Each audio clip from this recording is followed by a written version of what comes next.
A CPI das universidades aqui na Assembleia Legislativa de São Paulo ainda não tem foco de discussão e o presidente da comissão sugere abordar mensalidades, escolha de reitores e aparelhamento de esquerda. Repórter Vitória Abel. Após uma reunião marcada por tumulto e bate-boca entre deputados e estudantes, o presidente da CPI das universidades, Wellington Moura, do PRB, afirmou que questões ideológicas, cobrança de mensalidades e escolha de reitores podem ser discutidas na comissão. O primeiro encontro da CPI na Assembleia Legislativa de São Paulo aconteceu nesta quarta-feira e elegeu o deputado do PRB e vice-líder do governo para a presidência da comissão e a deputada Carla Morando, do PSDB, para a vice-presidência. A justificativa para a CPI cita apenas como objetivo da comissão a investigação de irregularidades na gestão das universidades do Estado, quanto à utilização de verbas públicas, sendo elas a USP, a Unesp e a Unicamp. Segundo Wellington Moura, no entanto, cada deputado pode propor requerimentos para discussões. Se os deputados quiserem discutir, vai poder discutir. Normalmente, no momento que a maioria vota, é o que vai passar a valer. Exemplo, nós temos aqui 9 deputados. Se 5 votar a favor de um objeto, vai ser votado. O presidente da CPI defendeu o debate sobre a mudança na lista tríplice, que elege os reitores das universidades. Para Moura, após a indicação dos nomes, a comunidade acadêmica faria uma escolha, assim como o governador do estado e o legislativo. Ao final, caso haja um empate, a decisão ficaria a cargo do próprio governador. As discussões em torno do objeto da CPI das universidades tomaram conta da reunião, que contou com a presença de representantes de diretórios acadêmicos das universidades. Os manifestantes chegaram a interromper a fala de deputados para gritar palavras de ordem. Os protestos miravam na declaração do agora presidente da CPI ao jornal Estado de São Paulo, na qual ele indicou que a comissão poderia apurar o aparelhamento ideológico da gestão das universidades. Para deputados da oposição, discussões sobre temas que não foram definidos no escopo inicial da CPI não têm amparo legal e podem levar a um questionamento da comissão. A deputada estadual, professora Bebel, do Partido dos Trabalhadores, afirma que abrir a comissão para outros temas contraria o próprio conceito de CPI. Porque CPI não pode ser utilizada para criar políticas de funcionamento da universidade, ou seja, de qualquer espaço que está sendo investigado. É uma investigação. A deputada afirma que o local de propor novas políticas para as universidades é na Comissão Permanente de Ciência e Tecnologia.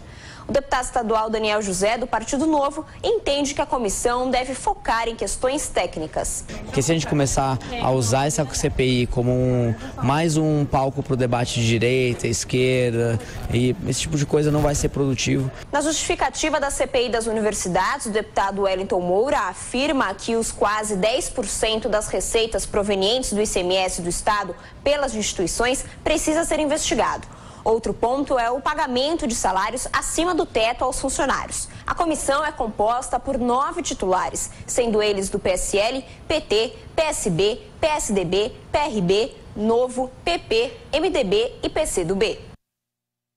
Bom, professor Vila, é uma discussão e eles não têm foco, né? A questão que se coloca é o seguinte: essa é uma comissão, uma CPI inútil.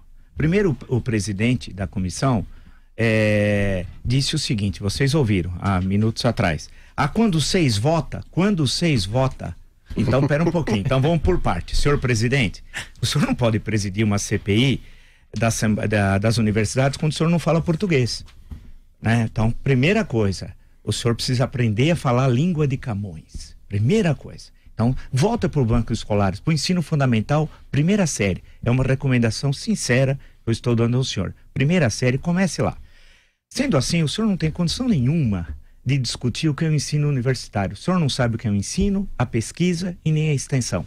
Isso está no estatuto das 3 universidades públicas do estado de São Paulo. O senhor deve ter um complexo de inferioridade intelectual, eu presumo. Deve sentir uma inveja danada daqueles que passaram por essas universidades, fizeram pós-graduação, publicaram livros, né? Eu queria saber o que o senhor tem de produção acadêmica, livros, para tentar entrar numa discussão como essa. É um oportunismo, portanto, de alguns deputados da Assembleia Legislativa que não têm o que fazer, tal. Por outro lado, desconhece que existe uma Constituição estadual Então eu vou explicar ao presidente da comissão, esse que fala quando 6 vota, vou explicar, o senhor tem uma Constituição estadual que determina a porcentagem do ICMS que deve ser recebida pelas estaduais de São Paulo. Isso é uma questão constitucional. Por outro lado, não sei se o senhor sabe, existe autonomia universitária. Autonomia não significa que pode fazer o que quer, mas existe uma autonomia legal universitária. O senhor não sabe também quando é que nasceu a USP e como nasceu, porque o senhor é uma pessoa de poucas letras. O senhor fala quando 6 vota, né? Lembrar Armando de Salles Oliveira, que o senhor nem sabe quem é, certamente, nos seus parcos conhecimentos, eu estou até exagerando, falando em parcos conhecimentos, são nulos seus conhecimentos, né? De entender, desde quando ela foi fundada em 1934, e o projeto do que era a Universidade de São Paulo, a importância dela, a ciência, a pesquisa e a extensão, a importância no conhecimento científico, a expansão da USP, estou falando da USP em particular, pelo interior, né, etc, etc. Podia dar um monte de exemplos. Por fim, gostaria de lembrar ao senhor, se o senhor tivesse realmente preocupação com a Universidade Estadual Paulista não pagou sequer o 13º do ano passado para o corpo técnico administrativo para os seus funcionários. Não sei se o senhor sabe, o senhor devia se informar, o senhor não sabe falar a nossa língua, mas ao menos acho que informação o senhor consegue obter. Assessores não faltam, o senhor deve ter 30, 35, cada deputado tem isso. Então vamos começar a imoralidade pelos seus assessores e dos outros 90 deputados, né? Vamos começar por ali, pela própria casa, né? Então lembrar que a Unesp não pagou o 13º, aqui não é Rio de Janeiro, mas parece. A Unesp não pagou o 13º do ano passado. E lembrar também que desde 2014 não é aumento, reajuste não existe. Portanto, há um congelamento salarial desde 14 até 19. Se vocês quisessem discutir seriamente essa questão, isso não sabe nada, né? A expansão da Unesp, eu vou falar da Unesp, nesse caso, foi irresponsável durante o governo Alckmin. O governo Alckmin espalhou o campi é o plural de campos em latim, viu? Só lembrar o senhor, né? O senhor que fala quando 6 vota. Espalhou por todo o estado de São Paulo. E aí foi uma irresponsabilidade do governador Alckmin de criar unidades universitárias e sem ter o orçamento suficiente para mantê-las, principalmente numa situação quando tem uma crise econômica, como nós vivemos, e que o recolhimento do ICMS cai e a porcentagem que vai para as universidades idem, né? Então, numa situação como essa, tem de discutir a expansão irresponsável. Em muitos lugares que eram desnecessários. Espalhou a Unesp e a FATEC pelo estado inteiro. Então é necessário o senhor conhecer como é que foi fundada a USP, sua história, como é que foi fundada a Universidade de Campinas, e o papel do Zeferino Vasco, o senhor nem sabe quem é, certamente. O senhor quando 6 vota, e a criação no governo Paulo Egídio da Unesp, foi durante a gestão Paulo Egídio, que foi um governador importante na história do estado de São Paulo. Então, sendo assim, essa comissão não serve para absolutamente nada, e o rapaz entrevistado, o rapaz porque é jovem, estou dizendo, não é depreciativo, um deputado falou corretamente, né? Ou seja, que é uma briguinha entre aspas direita e entre aspas esquerda. Não existe nem esquerda ali nem direita, o que tem são oportunistas. Augusto Nunes, bom dia, Augusto. Bom dia a todos os ouvintes, aos amigos aqui do estúdio. Depois do que o Vila falou, eu só me limito a comentar que é nisso que dá esse sinal que você pode falar, nós pega os peixes. Aí, quando 6 votam.